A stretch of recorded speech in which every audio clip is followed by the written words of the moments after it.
everyday thing. It's an everyday thing. It's an everyday thing when you let your nuts hang. Oh, you guys want a little appetizer before Alex Earl does her Alex Cooper story? You're gonna want to sit down for this. Reasons why I left Dr. Miami, guys.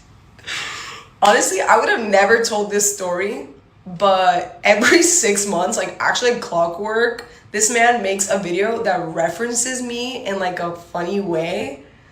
And it brings so many people to my account, and they're like, what happened with Dr. Miami? What's the beef? Why do you hate him? You thought you were bigger than the program, like all this. And it's so like, I'm like, free me.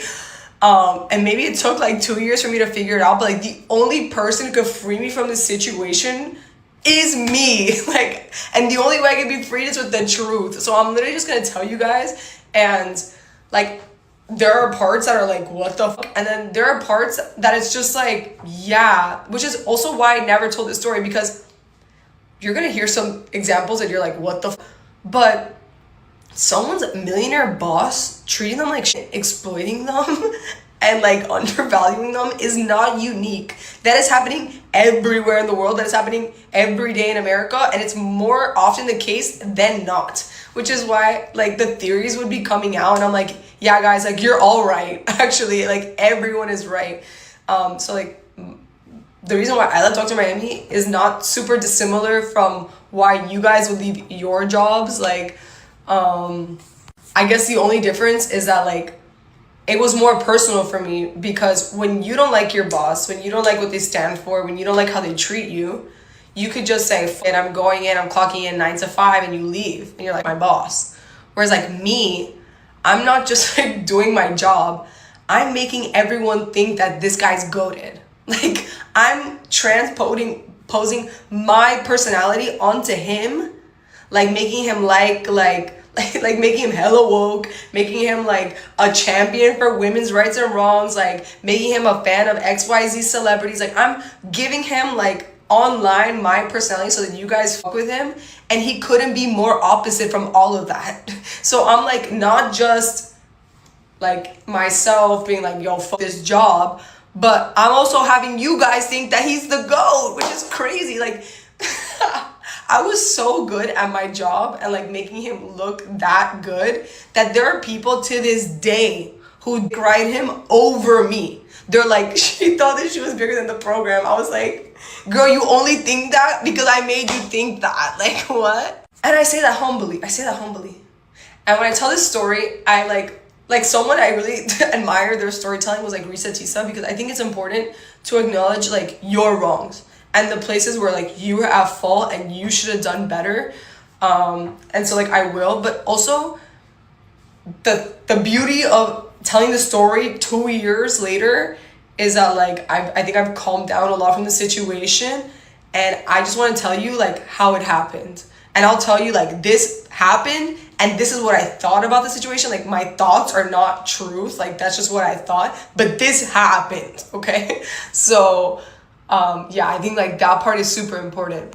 Last disclaimer before I get into it. The story I'm telling is about Dr. Miami and like the inner working of his management. Has nothing to do with any other employee that has worked there before or after. Like, please, like obviously he has the girl who does his TikTok now, Alex. Like I've never met her.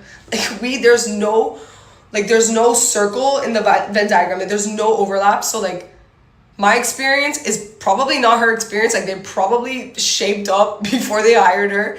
And also like what I experienced has nothing to do with her. So like do not like send her any like hate or anything like that. Like this is about this millionaire man and the people who manage his business, and that is it. Like it is not about any other employee. I had never had a job in marketing, and it was kind of like a crazy transition when I became his social media manager. So originally they hired me to be half administrative assistant, half social media person, and I was getting paid $25 an hour as a full-time employee. But then within like the first 1 to 2 months working there, obviously the TikToks were popping the fuck off, and we kind of just decided I'm only going to be doing social media. But obviously taking videos of someone does not take a lot of time. So I would be there, like committed to be there Monday through Friday, but my hours were like pretty much part-time. Like I would work a couple hours and then leave. So making $25 an hour, like in a year, I made 40K, like before taxes. And it just like was not enough to survive. And people would literally be commenting like, you need a raise, you need a raise, you need a raise. And he'd be like, kiki, like in the comments. Meanwhile, I'm like, nah, bro, like I need a raise. Like even his kids would be like, give her a raise, whatever. So at one point, I'm like, I go to the office manager, Rosie, who's like his sister-in-law and also like, you know, part of the business. She runs everything. And I'm like, I love you guys, but like I cannot, this is like early in the beginning. I cannot work here because mama, I need to pay rent. Also, I had so much going on in my personal life that like my main goal was like, I need to move out and like make my circumstances like better. And she was like, we can't give you a raise, like, sorry. And it was so crazy because I had taken their account from like 1.1 million followers and 5% engagement to like 3.2 million followers and 25% engagement in like 1 year, like literally unheard of. And so like unheard of past 2020, like 2020, that was like kind of an easy thing to do with an account. Not just that, I did insanely good PR for him. Like before I got his account, did not like him. Like if you looked his name up on Twitter, it was actually jump scare. So she rejected my raise ask, which becomes a theme. Like every time I ask for a raise, they always tell me no. And it's almost like demoralizing because I'm like, bro, I cannot be doing a better job at this job than anyone is in the fucking industry. And like the comment section is telling you that I need to get paid a decent living. Like, why can't I just get paid like a normal person? So then I'm like, okay, wait. So I ask her, I'm like, okay, instead of a raise, can I just come in, instead of coming in 5 days a week, Monday through Friday, can I come in 3 days a week? And I'll do the exact same amount of videos in that time. At the time, I was doing 2 videos a day, 60 videos a month. Even on the days I wasn't working, I was posting, I was commenting, I was doing everything, whatever. And she's like, okay. And like, basically, I'm like, the exact same amount of money I get paid in my like part-time rate, basically. Can we just make it a fixed rate each month? And I'll make 60 videos a month. And I come in 3 days a week instead of 5 days a week. And she's like, yeah, okay, we'll consider that a raise. I'm like, well, it's not really a raise because you're getting the exact same output for your input, but like, that's fine. Like, I was like, at least if I work here only 3 days a week, I can get another job and make a living, guys. Welcome to America. But then like the double-edged sword of that is like, okay, now I have more time to get another client and maybe get paid better by that person. But now that I'm like part-time or whatever it is, I don't qualify for like full-time benefits like healthcare and 401k and things like that like are kind of important. So literally for a year and a half, I'm working at a doctor's office and I don't even have healthcare, which is crazy. And like, I think the part that kills me the most is like, kind of like what I said, like all this is happening. I feel super undervalued, which I mean happens at every job. Like it's happened before. So honestly, this is the part, like money part, but it's not even the more important part to me. But this is happening, and then everyone on the internet thinks that like he's the fucking GOAT, the office is the GOAT, that they're so nice. Oh my god, and another thing was like when they gave me that raise, which basically was just like, wait, come in less days, do the exact same amount of work. They were like, literally do not tell anyone, by the way, that we gave you a raise because you get paid more than some of the people who've worked here for 10 years. And I was literally flabbergasted. And then when they transitioned me to like that 3 day a week thing, kind of like constantly I would be asked to do like more. But by the time like they'd be like, oh, like you're here, you should do Snapchat. You're here, we should do YouTube. You're here, we should do like this, that, the next. Like, wait, why don't you find us a brand manager so we can make money? And if we get a brand deal, you can get a percentage, which he did get brand deals. I got no percentage, even though I literally recorded, posted all the videos. That's fine. I didn't think I needed that, whatever. They were charging other doctors who would like come to the office and like basically learn how to do TikTok from me. They would charge them like 5 to 15K for 1 day. I would not make any part of that. I would still be getting paid my normal rate. So it wasn't just like, I didn't really care about no, I did care about the money. Like after a while, it became kind of like disrespectful. It was like, what the, and what makes it more disrespectful is like that man cares so much about money, because I'll get into the next part. When they were not making like money, which I'll explain why, he would have the craziest crash outs. So it's like, for someone who is so obsessed with money and the concept of having to pay for things, why can't you understand that other people have to make a living too? Like, literally crazy. And when I left, I remember they posted like a listing, like hiring $25 an hour, and everyone's like, that's how much she was getting paid. But it's like, it's not even that bad, guys, because $25 at a full-time rate is not bad, but I was like part-time, like, Okay, for the accountability part, so Rosie, his practice manager, was like also became like my really good friend. So like we would do a lot of things together. Like we did CrossFit for like a full year together. We get our hair done together, whatever. And there was like a lot of things that like she would buy for me, like pay for me for, like my gym membership, like one time a spa thing, like a Harry Styles bag. Obviously, like I went on vacations with them, but like it was also partially for work, because I was partially hanging out with Rosie, partially making TikTok videos. And like that happened, but like I feel like in hindsight, and even sometimes during that time, I would think like she's kind of only doing this so that I don't like really ask for a raise. So she could just be like, well, like I pay for your gym membership. Like she wouldn't say that, but it was more like, it was almost like accepting a bribe kind of. I was like, okay, like, no, I know I can't give you a raise, but like I'll buy your lunch today kind of thing. And like in hindsight, I wish I just like put my foot down more, but because she was kind of like the boss, like that's who I would have to ask for a raise, and she was like my friend, it felt like it was so much harder to do, and it was like kind of a weird power dynamic. Another thing I remember that like blew my mind was like one time they told me like, because they worked with these doctors, these other doctors to promote them, and they were like, wait, what if like you need to make money, right?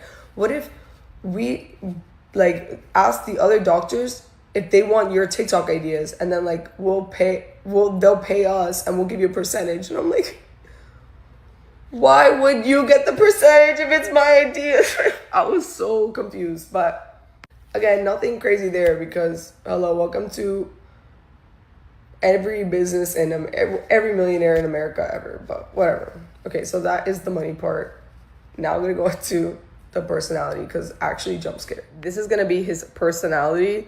I started off with the pay because it's like the most, like there's so many other parts that I probably forgot about because you guys wanted me to be succinct, but that's probably the least emotional part of it, because it's just like pay is pay, like that's math. Like the value I'm giving you is not the value I was getting, and that is simple. But the personality aspect is hard because not only do we have his personality, which is like erratic, insane, like he's the kind of person that like he has no concept of like good or bad. It just like everything to him is good. Like he believes like all press is good press. Like doesn't matter what you're saying about him, as long as he's getting attention, he loves it. Like his number one objective in life is money. Like that's all he gives a f about. So like if the attention could lead to money, that's all he cares about. But we're not just dealing with his personality. There's the practice manager, who's Rosie, and like my good friend at the time. And at the time, I was like too close to the situation to recognize that like, though she was my friend, she was my boss at the end of the day, and the person whose side she was always gonna take was his. And so even when he was being himself, which was actually insane, she was kind of just like the person who would like do the cleanup job, right? Like the emotional cleanup job. And I felt like really connected to her, which is why for a long time, like I didn't leave. Why also when I left, I didn't want to say anything bad about him, because I didn't want to hurt the other people that are close to him, like Rosie, his kids, like his wife, like people that like just don't deserve to catch a stray on his behalf. But so you get an understanding of his personality and like how just like he just like doesn't, he has like no social cues. And it's not about his intent, it's about his impact. When I first started working there, he looked at me and was like, you need arm lipo. Like no one asked, like you need 22-year-old girl, like you have fat arms, you need arm lipo. And I was like, I thought it was a joke at the time. Like I was like, yeah, but he would bring it up so consistently that it became like a complex of mine. And I started to go to CrossFit with Rosie for 1 full year to spot train my arms. And every month we would go into his office and Rosie with a tape measure would measure my arms, and he would literally laugh and be like, "You're not down, just get the arm lipo, just get the arm lipo, just get the arm lipo." And eventually I did, and like my arms look great, but like, is that an appropriate thing to say to your employee? Like, what the but like, to him it's not inappropriate or anything. It's just like, yeah, like, your arms are fat, you need arm lipo. So that you understand how other people like enabled his behavior. So 4 or 5 days after I get arm lipo, I'm in so much pain, my arms are burning because like all this fluid would build up, and they get asked to go to Louisiana to collab with this doctor, and the doctor is paying them $30K for the day, and they tell me, you have to go. Obviously, because it's TikTok related, it's like, you have to be there. And I'm like, well, I am in so much pain, I don't want to go. And they're like, well, you have to go. Mind you, when I would go on these trips with them, like for business or for vacation, whatever it was, I was not getting paid overtime or extra work. It was literally like that same rate that I had negotiated at the very beginning. I was not getting paid a percentage or any, like nothing. And the day that we're going to Louisiana, my arms are filled with fluid. I had actually gone to like their hospital thing at midnight to try to get them drained, and I couldn't. And I'm in the airport, I'm telling him my arms are in so much pain, I need to drain them. And he's like, stop being a fucking baby. Like, you're being a baby. And this is not just my employer at this point, right? This is my doctor who owes me a degree of medical care. And I have to continue to like take, like, I'm being serious. And he's like, when we get there, we'll drain your arms. Whatever. So obviously we get there and we don't drain my arms, because obviously we get there and Rosie's like, oh, we'll go follow him. Like, let's do videos or whatever. So I work a full day. My arms are in so much pain. I'm using my arms, obviously, with the phone. And I just have to like be like happy and in front of these like other doctors and just act like whatever. So the full day comes to an end. I'm just so like angry and upset because like at this point, it's like, okay, it's not even about the money or anything like that, but like, you don't see me as a human being capable of experiencing physical pain. And that is a crazy thing, not just as my employer, but as my doctor. So I'm sitting there and I think I'm like tearing up, and Rosie is like, oh, like maybe we can see if you can get your arms drained now. And it's not even him who does it. It's the Louisiana female doctor from that practice ends up draining my arms, and she does it with a needle, and she's like, wow, that's a lot of fluid. I've never seen this much fluid in an arm lipo patient. Like, you must have been in so much pain. And I'm like, yes, I was. So we leave, we go back to Miami the next day. And the next day I'm thinking, okay, like, I obviously worked extra time. Like, I'm gonna go home because I'm not getting paid extra, whatever. And they're like, let's go to the office. Let's film a podcast. Let's do the TikTok. So we go to the office. I work another full day. I'm working for 48 hours straight, by the way. And I finally go home after like this whole ordeal for the weekend. And I say to my friends, I am quitting on Monday. This is literally in November. Like, I quit in March, by the way. But this is in November. I'm like, I'm quitting on Monday. I get to work on Monday, fully prepared to quit. And Rosie comes, this is what I mean. Like, she was like the emotional cleanup job. She comes into the room and she's like, San Rizzo, like, I just want to say, like, we're sorry. And like, thank you so much for coming with us to Louisiana. Like, I know you didn't have to, which like low key, they made it seem like I had to. She's like, I bought you and Megan, the other social media girl who went, AirPod Maxes. And so like, I take the AirPod Maxes and I don't quit. And like, obviously accountability time, like, I probably still should have fucking quit, but it's just, you don't understand. Like, I'm good friends with her at this point, and like, I'm telling her about my life as much as I can. But like, there's also parts of me that I'm like hiding from everyone. So like, I just feel like I'm faking it at home, I'm faking it with my family, I'm faking it at work. And I'm just like, bro, like, it's just like the easy thing for me to do is just like take the AirPod Maxes and just move on with my day. And like, okay, I'm gonna quit soon. Just like, I can't handle this right now. This is another story, which is like an aside, but I have to say it because this was actually so hurtful to me. So I had applied for Survivor and I went through the entire casting process. I was a finalist. So I obviously did not make it on the show, but I had to tell my employers because I was going to be gone for 3 months. This is like my dream come true. And when I had to tell them, I'm the kind of person, I hate telling people things until it happens. Like, I don't want anyone to jinx it, and I don't want negative opinions. So I had to tell them, but I didn't want to tell them. And I impressed on them, like, please, this is very important to me personally. I don't want you to say anything to anyone. I have to tell you because you're my employer and I might be gone. And they're like, okay. The next day, or maybe that same afternoon, I walk into the OR and he has told the entire OR staff, who I think, I'm pretty sure, they did not really me. Like, they thought I was like annoying because they're really serious people, and like I would be in there like asking them to do TikToks and stay later than like they usually do, and they would have to because you would force them to. But like they just thought I was like I had a silly job, whatever. So when I went in there, they were like all making fun of the Survivor thing, and I was just like, I literally felt like a kid getting bullied at like the lunchroom table. I'm like, bro, like I tell you this shit's my dream, like please don't say anything, and you just don't like have enough like ability to understand other people that you just go like literally shit out and laugh on it. Like I went to my office and I sobbed, like literally sobbed, and of course Rosie has to come and do the cleanup job. And mind you, I think that obviously he does not give a fuck about anybody's feelings because he just like literally can't read social cues. But I think he felt like extra comfortable because I was around them so much. Like because of my friendship with Rosie, like I would be at their family dinners, I would go to family vacations, which were also like partially work. I would like their sons would come to the office, I would hang around their sons. So like I was very like around their family, like probably more than any other employee has ever been, which is why like people might not have the same experience as me. Because no one knew them that well, you know what I mean? And it was just constantly like me being like, bro, like actually that's fucking crazy of you to do. And him being like, and Rosie be like, doctor, like say sorry. And he'd be like, yeah, I guess I'm sorry. Like he just doesn't like, it's just like a hard person to work for. So it's like the pay is not there. And then on top of that, like, I just feel like you're a shitty ass person. And this story that I'm going to tell, I'm sorry, I have to make this part into 2 parts.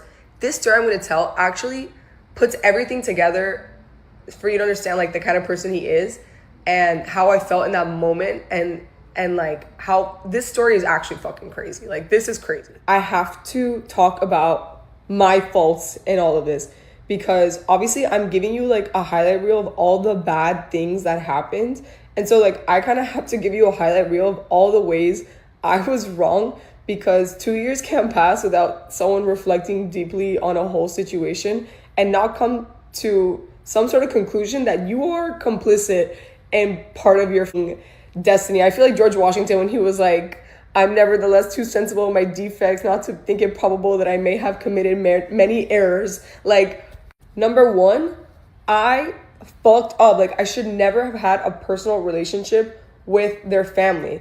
But to be fair with you, like, it's hard. Like, I went from having jobs with like people that were my age and that I like am still friends with to this day, like best friends with, that like for me work was like synonymous with like fun, kind of. Like I never not like loved my coworkers and had a informal relationship with them.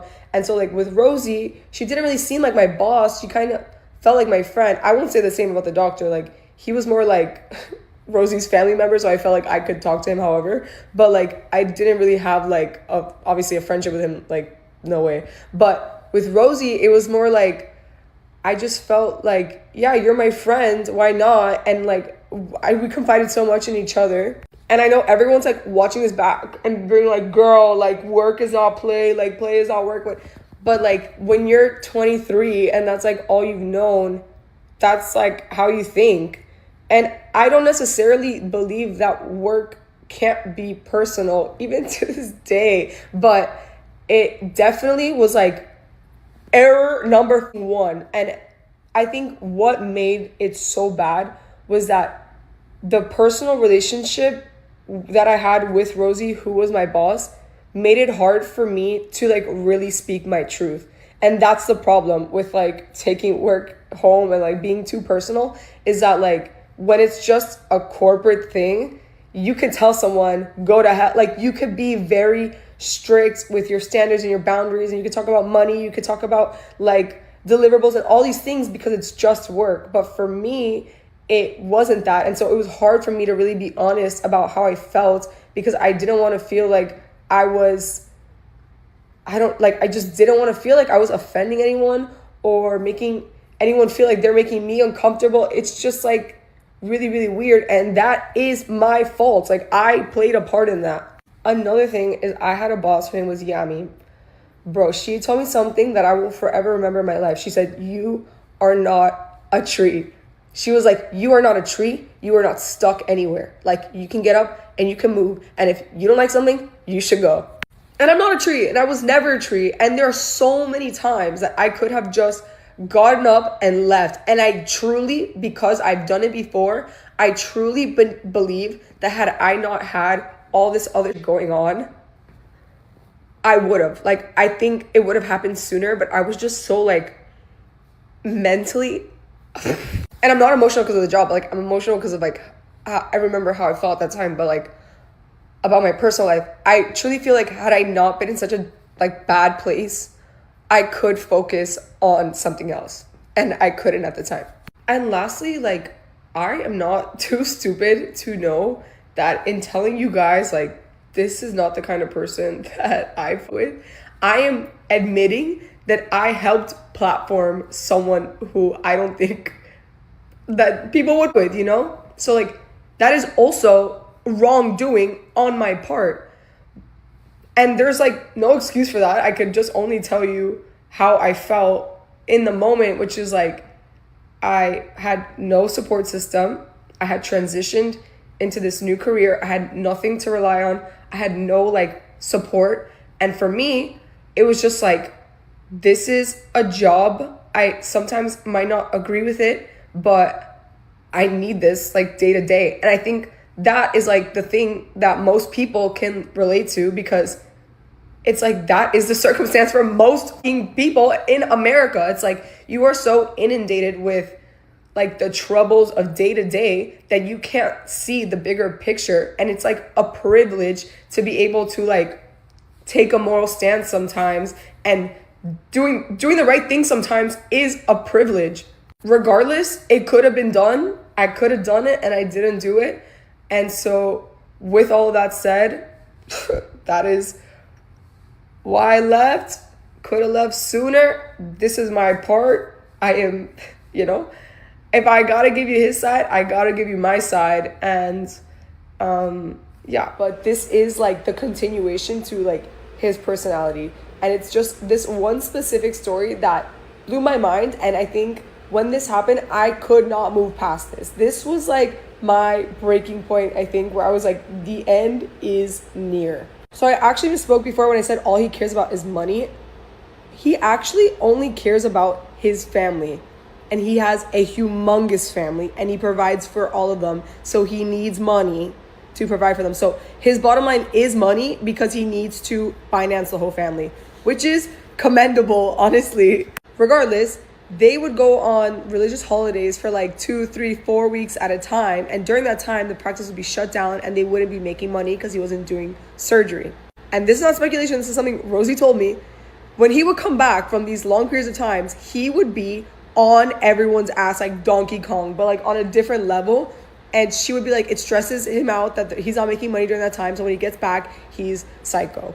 And so that happened one time. And when he came back, he was like, social media is stupid. I don't know what the job is. You're kind of useless. Like, I remember him just telling me, like, your job is dumb and pointless. Like, I don't even know why you're here, which is crazy because at the time, it was peak Dr. Miami. I was like, bro, if you're not happy now, like, I don't know what to tell you, brother. So he's like, we need to make money on the individual videos. And I'm like, I'm just trying to say anything to get them off my back because I'm fed up. Like, I'm so exhausted at this time. So I'm like, well, there's a creativity beta program, which is if you make a video over 1 minute, you get paid a lot per view. So I'm like, yeah, maybe we could try that. And Rosie's like, that's perfect. Let's do scrub in with me. And like, get ready with me, but scrub in. And I'm like, okay, fine, whatever. Whatever you say, I'm going to do. Like, I don't care. Like, I'm just meeting the minimum requirement. I'm still doing my regular job perfectly. But like this whole making you more money per video, I actually could not give less than a... So we do it, it pops off. He gets like $800 for one video. And he's like so excited. He's like, okay, I'm going to do this every day for 30 days. And in a month, I'll make $24,000. And like, boom. But I tell him, if you do this every day, you're going to exhaust it. No one's going to like it. You're not going to get the same views. And that's exactly what happened. So he's like, I'm getting to the part, guys. So simultaneously, I'm using the creativity beta program because I'm looking for a way out. And I'm like, if I could make like an extra $800 a month, I could change my circumstance. Like, I'm in a bad place, but I'm like, I see the light at the end of the tunnel. So I have this idea to do behind the scenes, like recording his TikTok videos, like hella meta. And it was perfect because it didn't take any extra time out of the day from him. It didn't require a lot for me to edit it. And I would edit it to be 1 minute and 1 second. And I would only post it once a month so I can make like $800 or something similar to that. And I felt like I had hit the gold mine. It had only happened once before he noticed it, and his shit was flopping, and he was like, hey, I saw that video you posted, it was so funny. And I'm like, thank you, ha ha ha. He's like, let's post those videos on my account instead. So I tell him no, but like for 1 full week, he would come to work and like fight me on it, then concede, then come the next day, fight me on it, concede, fight me on it, concede. And I explained to him, I'm like, this one video, you would wipe your ass with the money it makes. You want to put it until it doesn't even like amount to anything. And I just want to post it once a month so that I don't have to ask you for a raise again and you don't have to turn me down again. Like I felt so demoralized in that moment because I have felt like I was going through so much shit and I had taken so much rejection in terms of like trying to better my circumstance. And it's like such a slap in the face. I would go to work and I would be like miserable, and he would be like, well, why don't you just do this? And I'm like, I don't have the money, the circumstance to do that. Like, it's so easy for you to say that. And then finally I find something that's like, boom, I'm not inconveniencing anyone, it's not taking away from my job, it's not doing anything, and he just wants to take it from me because he can. And the worst part is like, I would be like, Rosie, he's gonna wipe his ass with that money, like I don't get it. And she's like, it's not about the money for him, he finds it really funny. And I'm like, that's so bad because it is about the money for me and I need it. So the fact that he is like insisted on taking it from me when it's just shits and giggles to him, it like literally made me so like, whoa, you really don't give a fuck about me as a human being. And at one point Rosie tells me, well, you know what, he is entitled to those videos.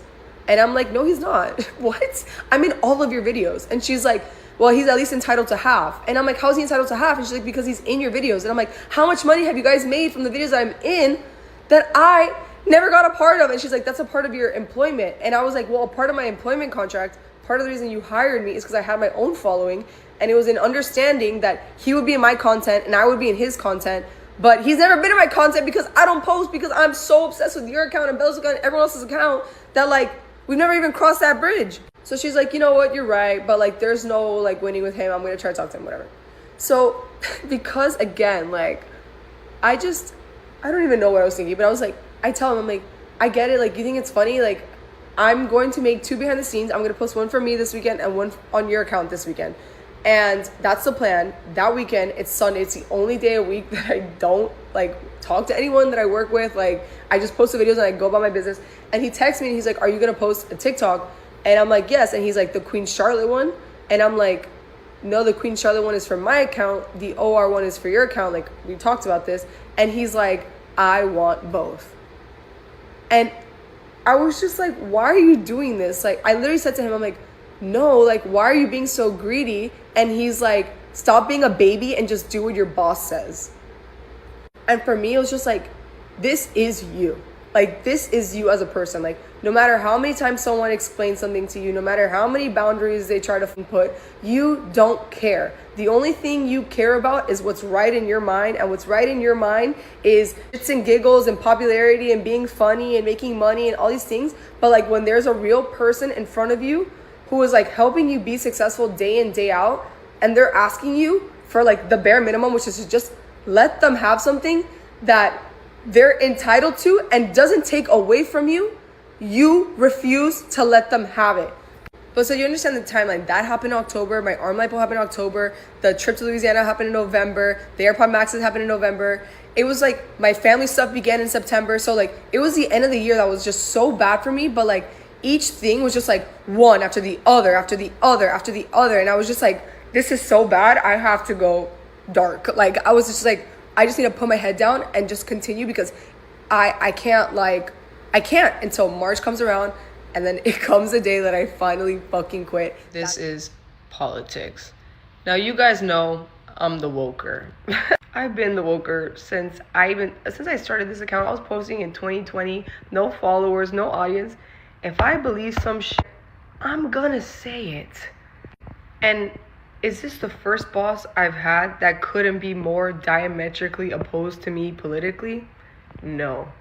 But it is the first circumstance where my image is tied to another person. And if you don't want to pay me, that's okay. And if you want to treat me like shit, that's fine too. But you will not make me die on a hill that I don't want to die on. And you will also not make tens of thousands of people believe that I think what you think. That will never happen. So March 2023, I come into the office and my phone is blowing up. And people are commenting because they're saying me from Dr. Miami's account, I'm blocking a bunch of accounts and comments of people saying hashtag save Dr. Sarah, who was a doctor stuck in a hospital that was getting endlessly bombed in Gaza. I actually would never delete or block those comments. I thought it was genius that Operation Olive Branch had used like super viral accounts to spread awareness and engagement through the comments. I thought it was genius. Like couldn't have thought of that strategy myself. I would have never blocked or deleted those comments, but I get to work and this man has done it all while I'm asleep. I'm like, hell no. I'm fuming. Rosie's like, chill. I'm fuming. I'm like, Rosie, this is actually crazy. This is like actually insane. And she's like, let's record the podcast. And then we're just going to record the podcast and then you can go home because we know you're mad. You can never leave without a little day's work. So we go to the podcast, but I'm obviously not listening to the podcast, guys. Like they're telling a story about some crime in plastic and I'm scrolling on my phone. And this guy has the audacity to be like, like, what are you looking at on your phone? And I'm like, what the f*** you mean? What am I looking at my phone? I'm looking at the f***ing... So I'm going back and forth with this guy. I'm screaming like, I'm literally like, bro, I already came in, like, I'm done. But then when he had the audacity to be like, what are you looking at? Again, he doesn't think anything is serious. So I get up and I'm like, I'm done. And I go to the elevator to leave and Rosie's like, send Rizzle. And I'm like, I don't know, Rosie. The elevator closes and I leave. But meanwhile, they had a furniture collab that was scheduled to be recorded the next week. Like all the furniture advised and the furniture people were coming to the office to record the brand deal, their contractually obligated brand deal. And of course, whose ideas did they need? Me. So after I left the office, I did not speak to the Dr. Miami people for like a week. And the furniture people reached out to me and they were like, hey, we're thinking about this idea and this idea. And I'm like, oh, I actually quit. You should text Rosie. And then Rosie's like, wait, just found out from the furniture people that you quit. And I'm like, was no one else in the room with me? Like, I literally detonated and then never spoke to you again. And you think that I'm coming back to work? But you know what? Valid. I guess I didn't expressly say I quit. So I'm talking to my mom and she's like, Son, you need to be a professional. Like, you already didn't quit with any notice. Like, you left them hanging. Like, just go do the brand deal thing. Like, not even for his sake, but like for the furniture people. Like, they're going to catch a stray for no reason. So I'm like, and I show up to record the brand deal for them. Guys, I have dumb bitch written on my forehead. So I do the couple hours of filming. I'm about to leave and then something happens, but like, doesn't matter. Rosie is like, we would love to speak to you. This part blows my fucking mind. And I obviously, like at this point, everyone understands that I'm quitting. So she takes me into Dr. Miami's office. We're sitting on these little chairs. And she says, Doctor, I don't know if you know, but Santina's quit. And this guy turns around and says, what? Why? And I, again, detonate. I didn't know you could detonate twice. I start going crazy. I'm screaming. I'm crying. I'm like, I can't stand you. I can't stand you. And he's like, okay, so do you want to make, like literally I'm going crazy. And he's like, what did he say? He was like, so what, do you want to do like a little TikTok saying goodbye? And I'm like, what? No, like I hate you. Like I'm literally like I don't hate anyone, but like I'm literally going crazy. And he's like, you're just gonna leave the audience hanging? And I'm like, what is wrong with you? Bro, like I was like, this is you, bro. Nothing phases you. Like nothing is right or wrong. All you care about is the little clout that you can get here and then and the next. A little giggle that someone might give you. You're a jester. Anyway, so I come down and I'm just like, I need to get out of this conversation. So they're like, Rosie's like apologizing, of course. And I think his son is in the room. And she's like, well, maybe you could, she's like, maybe you could teach his son like how to pose so he could take over. And I'm like, it's not clicking to anybody. And because I always had this is March, by the way. I always had hella backlog of videos to post because the best at my job. They post videos that I had made for like 1 full week after I quit. Like they're posting and posting and posting. And then they wait to announce that I quit on April 1st. It is the perfect ending. The perfect ending for a jester. You announce that I quit on April 1st when all we do is joke on the internet. Obviously, the entire internet thinks it's a joke, but that is a strategic decision. And they post that before I could say anything, and the caption is like, pop off, queen, or whatever it is, because they want to let people know or make people think that I left in a positive manner. Either that's the image they want to put out there, or that's genuinely how he felt, which either one could be true, I'm not sure. But that's why I quit, and that's how I quit. And I made the decision to not say anything, not just for myself and my peace, because at the time I was like, yo, I'm out of a job, need to find another job. You can't talk shit about one employer and expect to get another one. That was number one. I didn't say anything because I know how the internet is. Even now, my videos, I'm seeing other people summarize it like a game of telephone, like not even what I said. So I knew that aspect. I was already in a bad place, made worse. And then number three, I do genuinely feel like there were people who worked there, his family members, that I did not want them to catch any strays. Like, even like obviously Rosie was a part of this story, but I do genuinely feel like she was my friend, like to this day. And I think that her trying to rectify all the situations was out of care for me. Like, I know you guys are gonna think like you're like manipulated, but it's not true. Like, she wouldn't rectify the situation if it was like somebody else. And I think she made the effort because she cared about me. But at the end of the day, she is a part of the family business, and it's a family business, and the family business is always gonna come first, which is something like I can understand, but just in hindsight, it's like, damn. Regardless of the situation, me deciding not to say anything led to so much speculation. And the part that really upset me the most is that every time there was some sort of conversation between why I left or this or that, the next, it always came down to me versus another woman. It was always like, who cares if Santina left? The new girl's better. Or I don't like the new girl. Santina was better. And to me, that was the part that I was like, bro, this is worst case scenario. Because the fact that no one could see the common denominator between all of us is one man is the issue. And to this day, people are like, even about the people who worked before me, oh, they were the OGs, she's not. I don't need to be pitted against another woman. Everyone is doing their best in every capacity, and we are working in the same exact position for the same exact person. So if a conversation is to be had, it's about the common denominator, not us, and definitely not us against each other. And that's my piece, and I said it. And if you're still here, crazy as hell, morning shift, or this is afternoon shift, the comments were actually killing me, guys. Even though I was having a panic attack, I still kind of am. The comments, the morning, afternoon, night shift comments were sending me. But yeah, that is why I left Dr. Miami. Let's let it die now. Thank you, everyone. Also, I'm going back to my regular scheduled programming. Like, we are decorating this apartment. So if you don't want to see me for me, please leave. Please leave. And if you do, love you, girl. What to do, everyday people, man? It's your boy PJ. Today we back with another lit video. Back in the confessional. Yes, we staying lit, big dog. Hey, shout out to everybody who watching me on Twitch, man. We keeping it lit. And Facebook. Facebook, you know what? Facebook really been showing out. But my main Facebook is really where it's happening. But a lot of people who've been watching on my main Facebook have followed my Everyday PJ Facebook channel, so I appreciate that. But I would like y'all to come over to Twitch where we lit. Okay? Shout out to everybody on Twitch.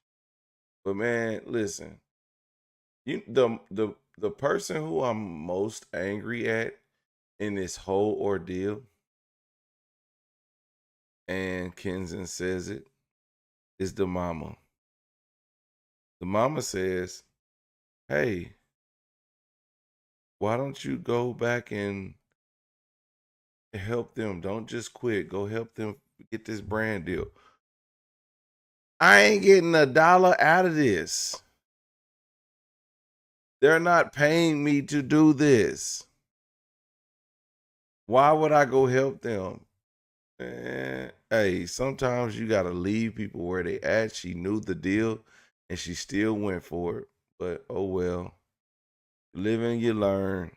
I think this was a great video. I think this was a great story time and breaking it down in the 5 parts that she did. The money situation is a big thing, because how are you making millions of dollars and you're only paying your employees $25 in Miami, in the most famous um the most famous surgery augmentation in America, Dr. Miami? Like, if Americans could afford Dr. Miami, they would not go to Columbia. They will be at Dr. Miami because he's pretty good at what he does. Don't get it twisted. Don't get it twisted. But $25 for a woman who's generating, and you're making money off the social media content. It's not a lot considering y'all standards, because I think when Dr. Miami sees those checks coming in and he's looking like $30, $40, oh no, man. I can't even pay her more for this because we're not gaining enough money. Now, had she been able to sell stuff and things like of that nature on Dr. Miami, that may have changed the commission rate and how much she was going to get paid, but she'll never get paid doing the work for somebody else. As far as the friend, so who's the boss co-worker, she played in her face the entire time. Girl, it was a setup. It was a setup. You know, it was a setup. I think she was there to keep tabs on San Rizzle, and San Rizzle was fed up. She just got fed up. She said, I can't do this no more. I can't work for you if you're not gonna pay me more, or you're not gonna treat me like a human, and you working me to death. Nope, can't do it no more. I can't do what I want to do as a creator. Nope. Gotta stop. If I'm a creator, then I'm a create. Cold situation. Shout out to her. Prayers to her. Hopefully she gets better. You know.